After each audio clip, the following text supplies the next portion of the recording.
Y'all can sit down. But for the people that are new in recovery, I want you guys to understand something, and the guy that stands before you today is the result. The guy that came in to Magnolia Ridge for the umpteen-thousandth time in 2015 didn't look like this. I didn't wear a tie. I didn't have much social skills. I didn't have people that really wanted to be around me. The people that loved me would give me that look when they saw me coming, like, oh God, here he comes again. What's he going to want? What kind of lies is he going to tell? What kind of nonsense is he up to? And for the transformation that has happened, and to look out here and see a whole bunch of people that I love and I care greatly for, that is not lost on me. I can't thank you guys enough for rallying around our cause and coming out to support us. It's a very humbling experience. So just a little brief rundown for those of y'all that don't know me. I'm from Kingsport, and other kids when they're growing up, their dreams are astronauts, doctors, whatever. My dream, and I'm not even kidding, my dream was I wanted to be the Pablo Escobar of Colonial Heights. Set the bar high. And I thought that was like a normal behavior, so I set out to achieve my dreams, and I didn't care who got hurt along the way. And what started out to be a good time, and I'm just trying to hang out with my friends and do what all kids do and party a little bit. Very quickly it went sideways, and I started to end up in places like the wind-up joints. You know what we call them, a wind-up joint? Because where guys like me wind up, And I'm in and out of jail. I'm in and out of treatment centers. I'm in and out of clinics. All the places that people tell me to go to get help. I'm telling you, across the board, I've went to every place imaginable to help a drug addict. Faith-based programs, Tennessee Department of Corrections, MAT clinics, AA meetings, NA meetings, CR meetings, therapy sessions. And it's not from a lack of people trying to help me that I didn't get it. And I went on and on and on. And in March of 2015, I was getting high at the house with a guy who's here tonight. He's got 2.5 years. Eric, are you still here somewhere? You can't stand up.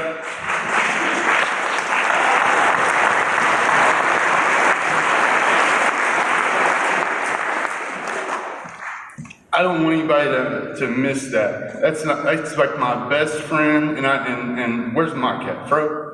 You care to stand up?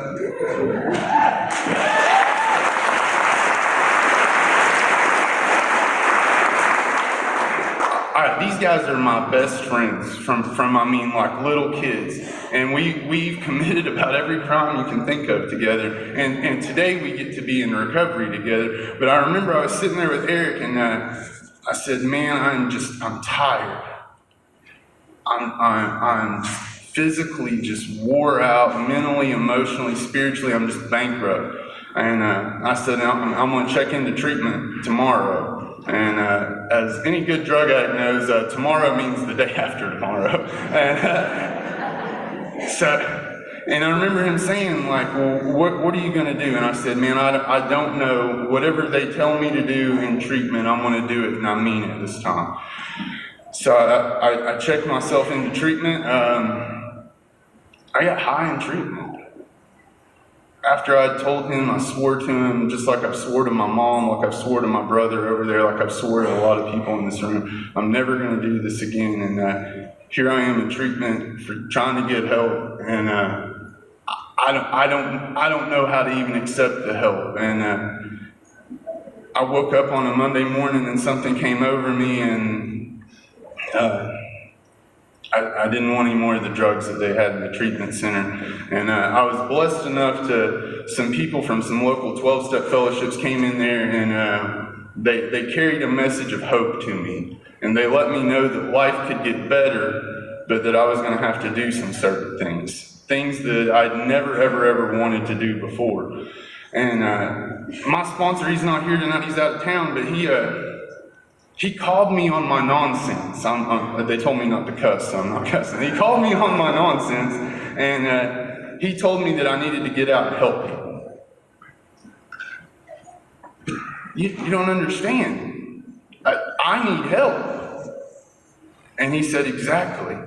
And I remember from day one, he would bring me into the little treatment centers, and I'd be in there, and I'd be fumbling and bumbling, and I would be like, my name's Craig, I'm an alcoholic. It's good to be here, it's good to be sober. And that may not mean a lot to you guys, but when I left that treatment center that night for the first time in my life, I felt like all of the bad things that I had done in my life and all the harms that I caused could maybe possibly help somebody else. And it gave me a sense of purpose, and it gave me a sense of direction that I hadn't had in a long, long, long time, if ever. So I'm forever grateful for that. And Roger, who introduced me, is one of my best friends on the planet. I love him to death. And we were sitting on his couch one night, and we were looking at all of our friends who couldn't get it or wouldn't get it, or were having to struggle to find a job, having to struggle to get rides here or there, having to struggle to get support. Drug addicts, we come with a lot of problems. So, can we give a hand to the people that love drug addicts?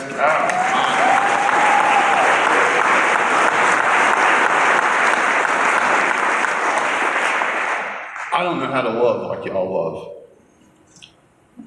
I don't know how to love like my mom loves. But I am so grateful that some people know how to love better than I do, because we put those people through torture. And, me and Roger were sitting there and we were talking about ways that we could help other than just trying to get one person out of a group of rehab and seeing if maybe we could do a 12-step call on them and get them to thrive in life again. And so it was. The way this organization started was just an idea from two guys sitting on a couch one night at 1 a.m. thinking of how we could make our community better than it was when we found it. And, so I thought, starting a nonprofit, I'll just go get a business license, and tomorrow I'll have my nonprofit and they'll be great. And it's not that easy. And so we realized that we didn't really know what we were doing, and we started bringing different people into the fold. And Tabitha, give Tabitha a round of applause. You wouldn't be here without Tabitha.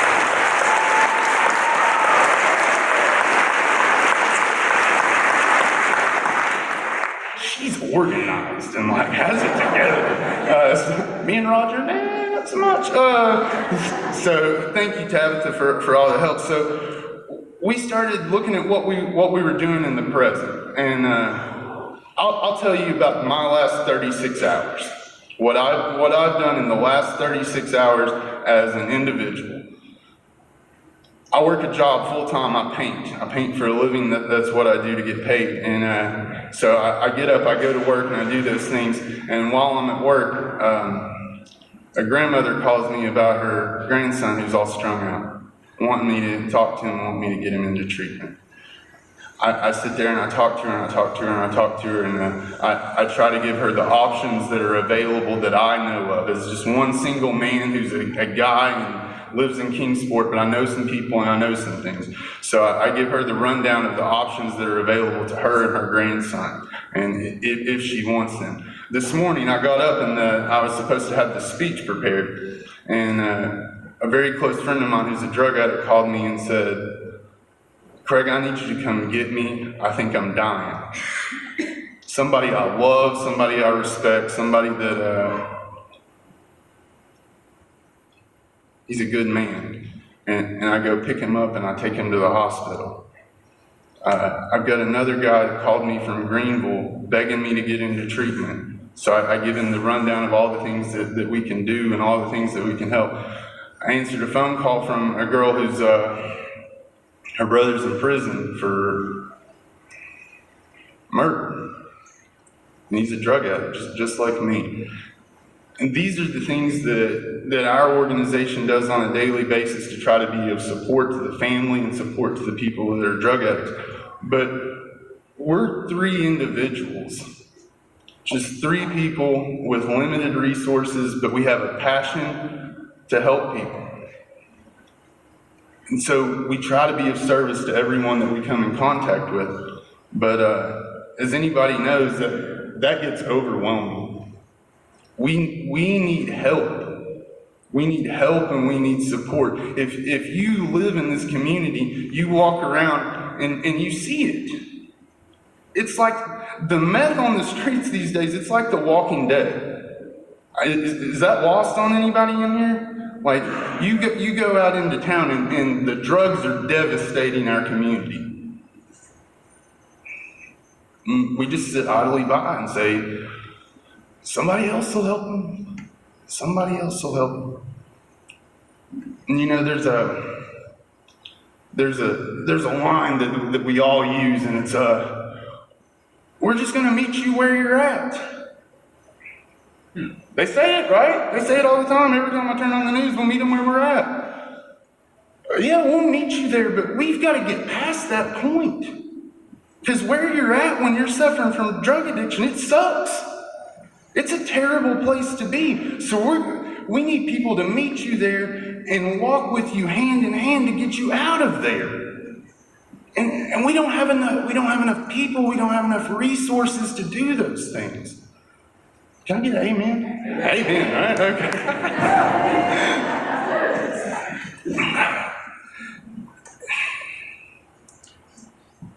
I'll tell you something that breaks my heart, and I think it should break everyone else's heart in here. Somewhere along the way, we've let other people decide what is success for a drug addict. You know what they set the bar at? Not death. They consider it a success if somebody like me just doesn't die today. My life is worth more than that. Y'all's lives are worth more than that. It's not about not using dope one day at a time. We're setting the bar so low. These people need love. They need support. They need people to teach them how to live. I mean, we come in here broken and battered and have thrown away everything worthwhile in our life. And then I say, hey, guess what? I can teach you how to not die. That's a good thing. And when I'm strung out like this, death sounds like a pretty decent option. And then you tell me, hey, just trudge along and be miserable. No, man, if you want to support an organization that's about that kind of life, support another. That's not what we're here for. We're here to see people thrive in life, to get out and live the life that you've always dreamed of. I told y'all at the beginning that my dream was to be the Pablo Escobar of Colonial Heights. My dream today is that when I die, the people that live in the Tri-Cities community say, that guy helped as many drug addicts as any person that we've got.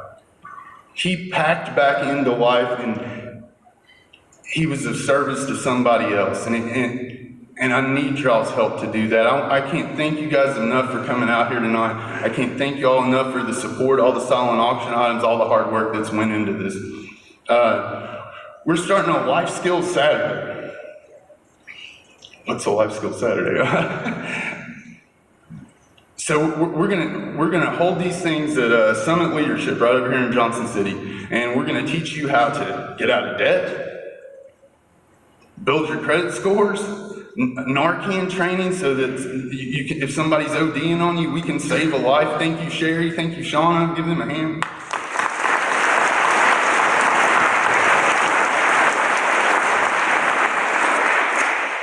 We're offering real-life practical help. If you want a dog and pony show, there's a bunch of them out there. If you want to get involved in seeing some action take place and seeing some people start to thrive in life again. Partner up with recovery resources. We need help with housing. I'm begging. We need help with housing. We need help with transportation. We need help with ideas. And if you have a set of life skills, come talk to us. We need your help. We know where to find the drug addicts. We need to find the people that can help the drug addicts. Does that make sense? I know where junkies go. Thank you guys so much for coming out and supporting our organization. We're getting ready to do some cool things, really cool things, and we've got a passion for it. We've got a heart for it, and I believe that if we're not going to take care of our own, who else is going to take care of us? And I hope that we can lead by example to show other people how to do that. Thank you guys so much.